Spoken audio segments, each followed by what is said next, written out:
하나님, 은혜와 사랑을 참으로 감사드립니다. 이 코로나 바이러스로 힘들어하는 이 상황 가운데에서도 하나님, 저희들을 이 은혜의 자리로 불러주시니 참으로 감사드립니다. 하나님, 이 시간에 우리가 하나님의 말씀을 들으며 나아가기를 소망합니다. 하나님, 저희들 마음판 가운데 하나님의 말씀을 주님께서 새겨주시고 하나님이 주시는 그 말씀으로 말미암아 다시금 세임 얻어 나가는 저희들 되어질 수 있도록 인도하여 주시옵소서. 전하는 자나 듣는 자가 하나님 모두가 다 하나님의 은혜로 충만한 귀하고 복된 시간 될 수 있도록 인도하여 주시옵소서. 예수님의 이름으로 기도드립니다. 아멘. 우리나라 학생들은 영어 공부를 굉장히 많이 합니다. 저는 이제 그 영어를요, 중학교 올라가면서부터 영어를 배웠습니다. 그런데 지금은 이제 교육 과정에서 초등학교 때부터 영어를 배웁니다. 그리고 조금 더 빨리 배우는 아이들은 한 5살 혹은 4살쯤 되면요, 말을 시작하면서부터 영어를 배우는 우리 아이들도 있습니다. 이 우리나라에서 학교에서 영어를 배울 때는 몰랐는데요, 이 외국에 나가면요, 실제적으로 외국에 나가서 영어를 사용해 보면 한 가지 어색함을 느낄 때가 있습니다. 그것은 무엇이냐면, 우리가 생각하는 단어의 뜻과 외국 사람들이 생각하는 단어의 뜻에는 미묘한 차이가 있다는 것입니다. 우리 중고등학생들이 그리고 청년들이 좋아하는 찬양 중에 나는 주의 친구라는 찬양이 있습니다. 영어 제목으로는 I'm a friend of God 이라는 찬양이 있습니다. 그런데 이 청년들 사이에서 굉장히 유명한 한 선교사님이 청년들에게 설교를 하면서 굉장히 조심스럽게 이러한 말을 했습니다. 여러분, 이 나는 주의 친구라는 이 찬양을 웬만하면 부르지 마십시오라고 이렇게 이제 설교 중에 말씀을 하셨습니다. 이 선교사님이 그렇게 말하는 이유는, 이 선교사님은 이제 미국에서 이렇게 잘하신 선교사님이었는데, 이렇게 말하는 이유는 우리나라 사람이 느끼는 친구라는 개념과요, 외국 사람들이 느끼는 이 친구라는 개념은 다르기 때문입니다. 미국에서 이 친구라는 말은요, 대통령에게도 사용할 수 있는 단어입니다. 이 친구라는 뜻에는요, 말할 수 없는 사랑, 말할 수 없는 경외함, 말할 수 없는 존경심, 말할 수 없는 친밀감, 이 모든 것들을 다 합혀서 한 단어로 요약했습니다. 그것이 바로 친구라는 개념입니다. 그런데 우리나라에서 친구라고 하면요, 특히 이 10대들 사이에서는요, 그런 의미로 사용되지 않는다는 겁니다. 여러분, 10대들에게 또한 청년들에게 이 친구라는 개념은 어떤 개념이냐면요, 내가 막대할 수 있는 그런 존재를 친구라고 말합니다. 특히 10대들은 내가 언제든지 욕해도 기분 나쁘지 않은 존재, 이게 친구죠. 그래서 내가 허물없이 토해낼 수 있는 존재, 세상적으로 말하면 죄송합니다, 그냥 술 한잔 먹으면서 이런저런 얘기할 수 있는 그런 존재, 이런 존재를 친구라고 말합니다. 그리고 그 친구들끼리는요, 굉장히 의미 없는 잡담들까지도 편하게 할 수 있는 존재를 친구라고 말합니다. 그래서 아까 그 찬양 중에 나는 하나님의 친구다라는 이 표현을 쓸 때요, 이 영어권에 있는 사람들은 내가 하나님의 친구다라고 말하면 하나님에 대한 존경심과 하나님에 대한 경외심을 가지고 이 찬양을 하지만, 우리나라의 이 10대들이 이 찬양을 할 때는 우리가 나는 하나님의 친구다라고 말할 때는 그 친구에 대한 개념이 굉장히 낮은 수준의 친구이기 때문에 하나님을 우리가 굉장히 그냥 내가 편하게 생각하는 친구 정도로 우리가 여길 수 있다라는 것입니다. 그래서 우리가 같은 단어를 사용하지만 이 단어를 누가 사용하느냐에 따라서 그 의미와 개념은 크게 바뀐다는 것입니다. 오늘 본문을 보시면요, 예수님께서 말씀하시는 이 하늘이라는 개념도 좀 다릅니다. 어떻게 다르냐면, 우리가 생각하는 하늘이라는 개념과 적어도 예수님께서 말씀하시는 그 당시에 이스라엘 사람들이 생각하는 하늘의 개념은 다르다는 것이죠. 그렇다면 예수님이 말씀하시는 이 하늘의 개념은 과연 어떤 개념일까요? 오늘 말씀을 통해서 저는 이것들을 알아가기를 원합니다. 먼저 우리는 이 주기도문의 구조에 대해서 저는 한번 말씀드렸습니다. 주기도문은 6개의 청원으로 이루어져 있습니다. 그것이 이제 주기도문인데요. 우리는 이 청원을 누구에게 하는가? 바로 하늘에 계신 우리 아버지에게 한다는 것입니다. 아버지, 이 말은 굉장히 권위 있는 말입니다. 성경 원어로는 헬라어로는 파테르라고 말합니다. 하지만 당시에 예수님께서 이 말씀을 하셨을 때 파테르라는 말을 사용하지 않으셨습니다. 왜냐하면 예수님은 헬라어가 아닌 아람어로 말씀하셨기 때문입니다. 그래서 이 성경의 그 글을 편지를 볼 때 이것들을 읽는 독자는 이 파테르라는 말에 대해서 조금 어색할 수 있었습니다. 그런데 이 단어에 대해서 사도 바울은 이스라엘 사람들이 사용하고 있는 단어로 바꿔서 한 번 더 이야기해 주었습니다. 이스라엘 사람들이 사용하는 단어는 무엇이냐? 바로 이 아버지라는 단어가 발음 그대로 아빠라는 단어였습니다. 그래서 우리가 아버지에게 청혼한다는 것은 무엇입니까? 나의 아빠에게 청혼한다는 의미입니다. 이것은 우리의 기도의 대상이 누구인가? 바로 우리 아버지라는 것에 대한 친근감을 표현하고 있는 것입니다. 그런데 오늘 본문에서 이 아버지가 어디에 계신다고 예수님은 말씀하고 계십니까? 바로 하늘에 계신다고 우리 예수님은 말씀해 주고 계십니다. 이 하늘이라는 개념은요, 우리에게는 굉장히 친근한 단어입니다. 그런데 성경을 볼 때 이 하늘이라는 단어는요, 우리에게 좀 추상적인 단어입니다. 그래서 하늘이 어디일까? 이 하늘이 뜻하는 바는 무엇일까? 우리에게 굉장히 추상적이라는 것입니다. 우리는 먼저 이 추상적인 하늘에 대해서 우리가 좀 알아보고자 할 때 하늘이 어디인가에 대해서 좀 먼저 알아보려고 합니다. 여러분, 하늘이 어디인가에 대해서 우리가 얘기할 때 우리는 두 가지로 생각할 수 있습니다. 하나는 이 하늘은 공간적인 개념이라는 겁니다. 공간적인 개념. 또 하나는 이 하늘은 비공간적인 개념이라는 겁니다. 헷갈리시죠? 하나는 공간적인 개념을 가지고 있고요. 또 다른 의미로 비공간적인 개념을 가지고 있다는 겁니다. 여러분, 공간적인 개념에서의 하늘은요, 그냥 우리가 생각하는 말 그대로의 하늘입니다. 그런데 우리가 생각하는, 그냥 우리가 이미지를 갖고 있는 이 하늘이라는 개념과 이스라엘 사람들이 생각하고 있는 이 하늘이라는 개념은 조금 달랐던 것입니다. 우리 창세기 1장 1절의 말씀을 한번 같이 읽어보도록 하겠습니다. 창세기 1장 1절 말씀 같이 읽겠습니다. 시작. 태초에 하나님이 천지를 창조하시니라. 아멘. 자, 이 말씀에서 하나님이 천지를 창조하셨다라고 말합니다. 천지라고 말하죠. 한문입니다. 하늘천 땅지입니다. 그래서 하나님께서 태초에 하늘과 땅을 만드셨다고 우리는 알고 있습니다. 자, 그런데 성경 원어는요, 이 하늘과 땅에 대해서 어떻게 말하냐면 이렇게 말합니다. 성경 원어는 하늘들과 땅이라는 말로 사용하고 있습니다. 이 말은 뭐냐면요, 하늘을요, 하늘들이라고 말합니다. 그러니까 하나의 하늘이 아니라 굉장히 여러 개의 하늘이 있다고 지금 성경은 이야기해주고 있습니다. 하늘은 복수의 개념이라는 것이죠. 단수의 개념이 아니라.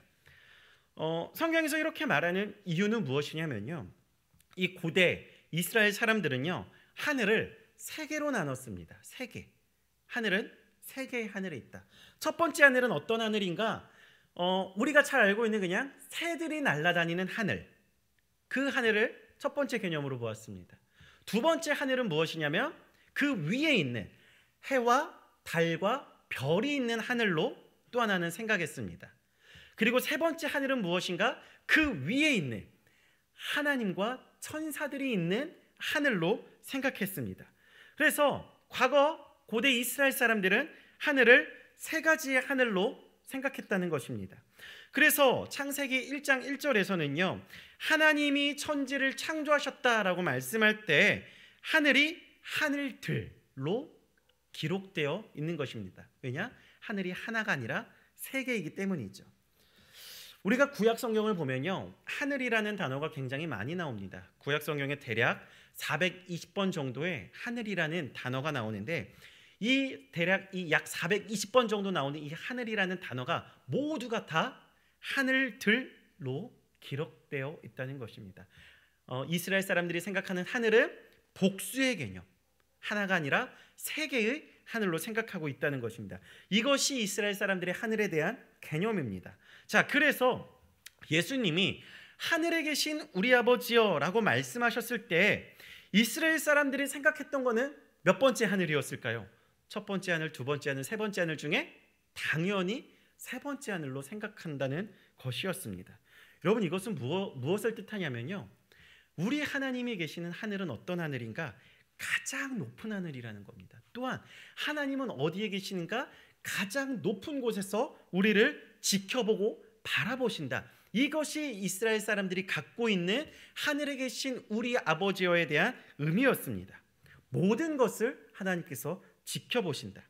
하나님이 하늘과 땅을 만드셨고 하나님은 모든 곳에 계시지만 이스라엘 사람들은 하나님이 계시는 장소로서 하늘과 땅 중에 어디에 더 비중을 두는가? 바로 하늘에 더 큰 비중을 두고 있다는 것입니다. 우리 야고보서 3장 17절의 말씀을 한번 같이 보겠습니다. 우리 같이 읽겠습니다. 시작. 오직 위로부터 난 지혜는 성결하고 다음에 화평하고 관용하고 양순하며 긍휼과 선한 열매가 가득하고 편견과 거짓이 없나니. 자, 야고보가 지혜에 대해서 이야기할 때요, 어디에 비중을 두냐면 아래에서 나는 지혜가 아니라 위로부터 난 지혜에 더 비중을 두고 있습니다. 그래서 땅에서의 그 지혜보다 위로부터 나는 지혜, 곧 하늘로부터 오는 지혜를 더 비중 있게 이야기하는 것을 우리는 알 수 있습니다. 우리 계속해서 골로새서 3장 1절의 말씀을 한 번 더 보겠습니다. 골로새서 3장 1절 말씀입니다. 같이 읽겠습니다. 시작. 그러므로 너희가 그리스도와 함께 다시 살리심을 받았으면 위의 것을 찾으라. 거기는 그리스도께서 하나님 우편에 앉아 계시느니라. 자, 바울 역시 어디에 비중을 둡니까? 하늘에 비중을 둔다는 것이죠. 위의 것을 찾으라. 아래 것을 찾는 게 아니라 위의 것을 찾으라. 하늘에 비중을 두고 있습니다. 우리 한 구절 더 보고 싶은데요, 요한복음 17장 1절의 말씀을 보겠습니다. 같이 읽겠습니다. 시작. 예수께서 이 말씀을 하시고 눈을 들어 하늘을 우러러 이르시되 아버지여 때가 이르렀사오니 아들을 영화롭게 하사 아들로 아버지를 영화롭게 하게 하옵소서. 아멘. 자, 예수님께서 하나님께 기도할 때 어디를 바라보셨습니까? 눈을 들어 하늘을 우러러 보셨다는 것입니다. 예수님은 어디에 비중을 두고 계십니까? 땅이 아니라 하늘에 비중을 두고 계시다는 것입니다. 즉 하늘에 계신 우리 아버지여, 이것은 하나님은 모든 것을 지켜보시는 하늘에 계시다는 뜻을 우리에게 이야기해주고 있는 것입니다. 자, 나아가 하나님이 계시는 하늘은 공간적인 개념뿐만 아니라 비공간적인 개념도 가지고 있습니다. 여러분, 이스라엘 사람들에게 하늘이라는 것은요, 초월성을 가지고 있는 단어입니다. 모든 것을 초월한다. 그러한 의미에서 하늘이라는 개념을 가지고 있습니다. 우리 신명기 10장 14절의 말씀을 보겠습니다. 같이 읽겠습니다. 시작. 하늘과 모든 하늘의 하늘과 땅과 그 위의 만물은 본래 내 하나님 여호와께 속한 것이로되. 자, 모세가 말하기를 하늘과, 모든 하늘의 하늘과 라고 말합니다. 이것은 하나님은 하늘에 계시면서 나아가 하늘을 초월해서 계신다는 것을 지금 모세는 이야기해주고 있는 것입니다. 하나님은 하늘에 계시지만 하늘이 누구에게 속하였느냐? 바로 하나님께 속했다는 것입니다. 말이 조금 어렵죠? 하나님은 하늘에 계시지만 하나님은 하늘을 초월해서 계신다. 이게 이해가 되면요, 신학이 굉장히 쉬운 겁니다. 우리가 하나님에 대해서 이해한다는 것이 매우 어려운 것이죠. 그래서 하나님은 하늘보다 더 크다는 것을 우리에게 이야기해주고 있습니다. 우리 한 구절만 더 보도록 하겠습니다. 우리 열왕기상 8장 27절의 말씀을 보겠습니다. 읽겠습니다. 시작. 하나님이 참으로 땅에 거하시리까 하늘과 하늘들의 하늘이라도 주를 용납하지 못하겠거든 하물며 내가 건축한 이 성전이오리까. 아멘.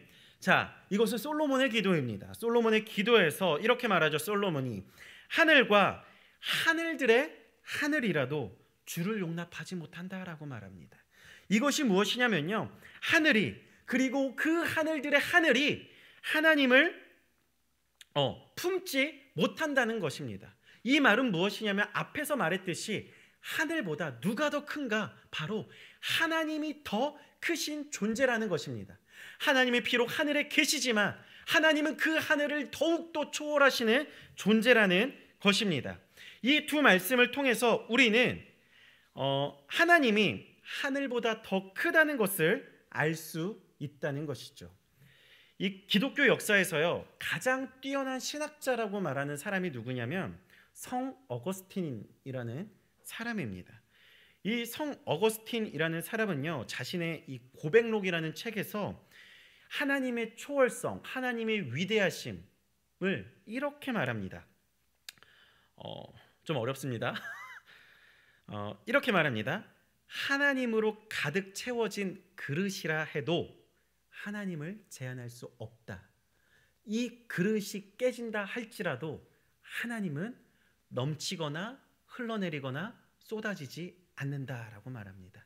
굉장히 어려운 말인데요, 저도 이 책 읽으면서 몇 번을 읽었습니다. 이해가 안 돼서. 어거스틴이 말하는 것은 이러한 개념이죠. 하나님이 어떤 한 공간에 계신다 할지라도 그 공간으로 하나님을 제한할 수 없다는 것입니다. 예를 들어서 하나님이 오늘 이 밤에 우리와 함께 하시는 줄로 믿습니다. 하나님이 오늘 이 정원교회 이 예배당 가운데 있는 줄로 믿습니다. 자, 그런데 하나님이 이 정원교회 예배당 가운데 있다고 해서 하나님이 여기에만 계시다는 것이 아니시죠. 그리고 이 정원교회 예배당에 있다고 해서 하나님이 계시다고 해서 하나님의 사이즈가 이만한 사이즈가 된다는 것이 아니라는 겁니다.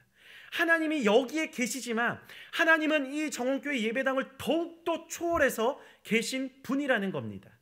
이 의미에서 하나님을 절대 공간으로 제한할 수 없다는 것입니다.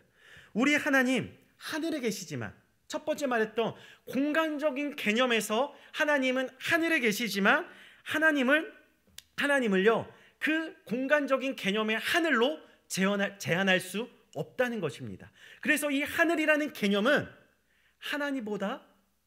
이 하늘이라는 개념은 하나님의 초월성을 이야기해주는 개념이라는 것이죠. 그래서 우리가 하늘에 계신 우리 아버지여라고 말할 때 하나님은 하늘에 계시지만 하늘보다 더 큰 하나님, 하늘보다 더 위대하신 하나님, 우리가 감히 말로 형용할 수 없는 하나님, 우리가 제한할 수 없는 하나님, 위대하신 하나님, 불가능이 없는 하나님으로 우리가 받아들일 수 있다는 것입니다. 그래서 예수님이 말씀하시는 하늘이 의미하는 것이 바로 이러한 개념이라는 것이죠. 모든 것을 초월하시는 하나님의 위대함, 이것이 바로 하늘에 계시는 이 의미가 갖고 있는 의미입니다. 자, 예수님께서요, 주기도문에서 하나님의 위대함을 지금 말해주고 있습니다. 하늘에 계신 우리 아버지요, 하나님께서 하늘에 계시다는 것으로 하나님의 위대함을 이야기해주고 있고, 저는 지금까지 계속해서 하나님이 얼마나 위대하신지 제가 이야기를 드렸습니다. 이렇게 예수님께서 하나님의 위대함을 말씀하시는 이유는 제가 앞서 말씀드렸듯이 주기도문은 6개의 청원으로 되어 있습니다. 6개의 청원으로 하나님께 지금 간구하고 있는 것입니다.